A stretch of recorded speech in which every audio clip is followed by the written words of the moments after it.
Jesus is the one, whether you call him Messiah, Christ, or some other title. He's the one. He has something to teach us, which is revelation.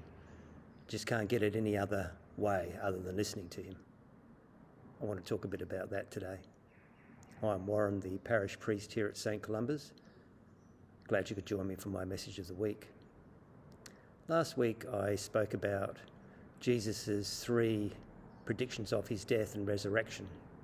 In Mark's Gospel, we talk about them as the Passion predictions. And they occur 3 times in chapter 8, chapter 9, and chapter 10. And on each occasion, there's a pattern. He predicts his death and resurrection. The disciples show themselves completely misunderstanding. They just do not get it. They're utter incomprehension. And then Jesus teaches the implications of what he has just predicted, the implications of having a suffering, rejected, dying, risen Messiah.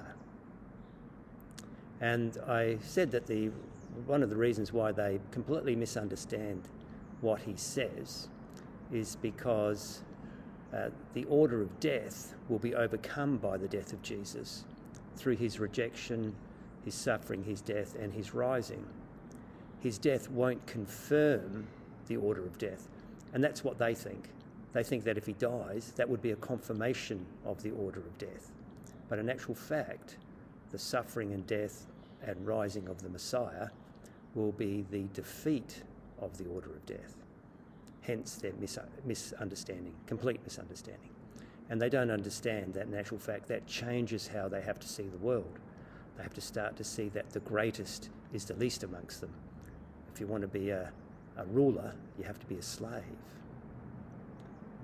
And stuck between the first 2 predictions is also the story that we know of as the Transfiguration.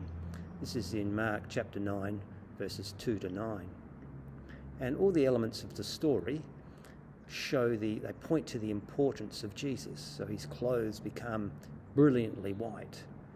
The appearance of Moses and Elijah, the 2 Old Testament greats who Jesus is having a conversation with. And then finally the voice from heaven that says, "This is my beloved Son."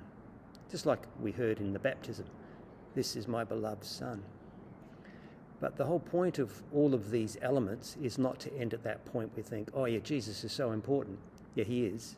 He is the Messiah, the suffering, dying, risen Messiah. But the point is actually in the very last phrase of the episode. "This is my beloved Son, with whom I am well pleased. Listen to him." Thanks for joining me. Bye-bye.